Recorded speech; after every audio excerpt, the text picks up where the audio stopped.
France Bleu Midi. Ensemble, Daniela Lombroso. Donc Laurence Ferrari, le grand bain, ou plutôt le grand 8. La rentrée, c'est le 31 août pour vous. Vous avez passé de bonnes vacances? Super. Très déconnecté, très loin de tous les... Qu'est-ce que vous avez fait? On vous a aperçu en Corse un petit peu? Un petit peu, voilà. Ouais, absolument. Ouais. Et puis en Savoie, chez moi, puisque je suis originaire d'Aix-les-Bains. C'est déjà la 4e saison là, de votre émission Le Grand 8. Est-ce que comme Cyril Hanouna, qui officie donc le soir sur la même chaîne que vous, sur D8, vous avez passé l'été à vous agiter pour trouver des nouveautés à proposer aux téléspectateurs à la rentrée? Non, parce qu'on avait déjà bien réfléchi en juin. On savait qu'il fallait remplacer l'une des membres de l'équipe puisqu'Audrey Pulvar partait. Et donc, assez vite, on est tombé d'accord sur le nom de celle qui va la remplacer. C'est Aïda Touiri, que vous connaissez, qui est une journaliste que j'aime beaucoup. Qui a été sur France Bleu, qu'on aime beaucoup aussi. Absolument, dans le service public, qui a fait du journalisme sportif aussi. Et elle incarne bien l'esprit du Grand 8, c'est-à-dire des femmes qui ont des carrières, mais qui ont des convictions, qui portent un engagement, quel qu'il soit, et qui sont un peu structurées. Donc, je trouve que structurées seulement. Même beaucoup, parce que pour affronter Roselyne Bachelot, Absatoussi, Elisabeth Bost, il faut être un tout petit peu... Oh, qu'est-ce que tu dis, Laurence, quand même? Mais justement, ma Roselyne. Oh, bah ça fait plaisir. Une petite blagounette, peut-être, pour commencer, Roselyne. Oh, une petite blagounette, mais j'en connais bien. Je ne connais pas toutes, mais bon, non, j'en ai pas qui me viennent. Là. Ah ben voilà. Il y en a pourtant quelques-unes, on en parlera dans le Grand 8. Alors, c'est une émission de femmes, on se souvient de Froufrou dans les années 90. Christine Bravo, il y avait à l'époque une note un peu humoristique vis-à-vis des hommes, qui était un peu cet animal étrange qu'on ne sait pas très bien comment prendre. Aujourd'hui, c'est plus pareil, les relations hommes-femmes. Quelle est la spécificité du Grand 8? Alors, c'est une émission faite par des femmes, mais il n'y a pas que des femmes à l'antenne. Il y a beaucoup de chroniqueurs hommes, notamment, on est la seule émission de femmes où ce sont les hommes qui font la cuisine, donc on aime beaucoup ça. C'est Jean-Pierre Montanet qui fait chaque jour une recette. Mais voilà, on ne parle pas de sujets de femmes. Je veux dire, attention, on commence l'émission par des sujets politiques, par des débats, et ça chauffe très très souvent sur des thèmes ardus. Mais c'est vrai qu'on est capable après de parler de mode, de santé, de beauté. Qu'est-ce qui justifie le fait d'être entre femmes? Parce que même s'il y a un homme pour la cuisine, il y a des hommes de temps en temps, mais qu'est-ce qui justifie le fait d'être entre femmes? C'est un autre regard, vous pensez, sur l'actu, c'est un autre regard sur l'actu, sur notre société, sur le vivre ensemble. Là, on en parle beaucoup depuis le mois de janvier. Et cette lucidité-là, qui je trouve fait la caractéristique des femmes, est la bienvenue dans le PAF, où on voit beaucoup d'hommes partout, au poste extrêmement important. Il y a trop de femmes à la télé. Voilà. Et non, voilà. Il y a encore puis un en plus, combat. on a des combats, on a des paroles qui sont... Voilà, du coup, je me mélange.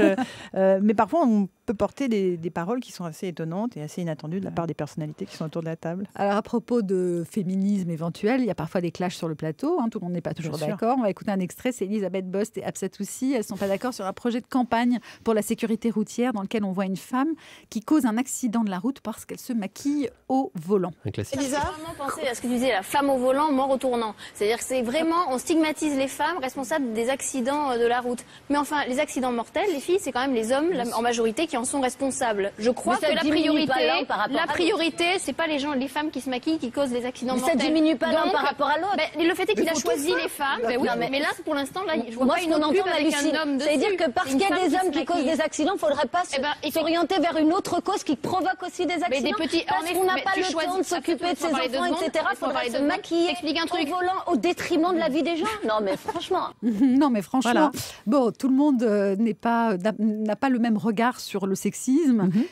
Mais c'est vrai que ce qu'on vient d'entendre, on ne l'aurait pas forcément entendu dans une émission faite par des hommes. Donc ça, c'est le Grand 8. Parce que ça ne débat pas, ce sujet-là, en fait.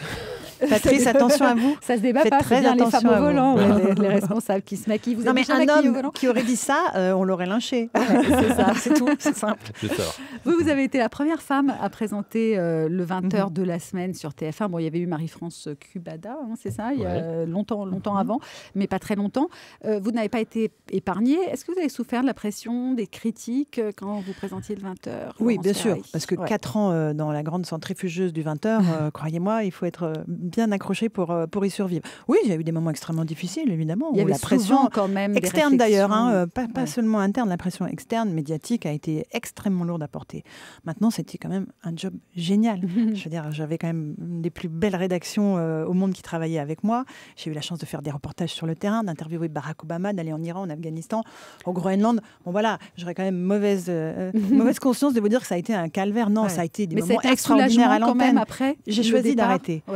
Parce que moi, je pense que j'étais allée au bout de l'histoire, Mais aussi parce que ça devenait pénible à la fin. Oui, et puis que moi, j'avais envie d'autre chose. Et c'est pour ça que le Grand 8, avec effectivement son ambiance plus confidentielle, mais cette liberté totale dans laquelle je peux évoluer, et ce côté un peu préservé, un peu cocon, où voilà, je ne suis pas dans le stand de tir, ça me va super bien. Je suis très heureuse depuis que je suis au Grand 8 et sur iTélé, puisque j'ai les deux casquettes. J'ai la chance d'avoir les deux. Une liberté de ton plus importante. Une liberté de ton totale. L'exercice du journal, vous le connaissez, on a vu cet été de nouvelles têtes apparaître, et elles sont formidables, et je trouve que voilà, l'exercice est codifié. Qu'est-ce que vous voulez? C'est pas en faisant un 20h que vous pouvez exprimer qui vous êtes et quelles sont les valeurs qui vous animent. C'est tout.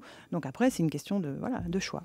Laurence Ferrari, au 20h, vous pensez que vous avez été quand même aussi plus stigmatisée parce que vous êtes une femme sur la semaine à ce moment-là? C'est une évidence, oui, bien sûr. Mais voilà, après, moi j'assume tout ce que j'ai fait, les choix éditoriaux qui ont été les miens.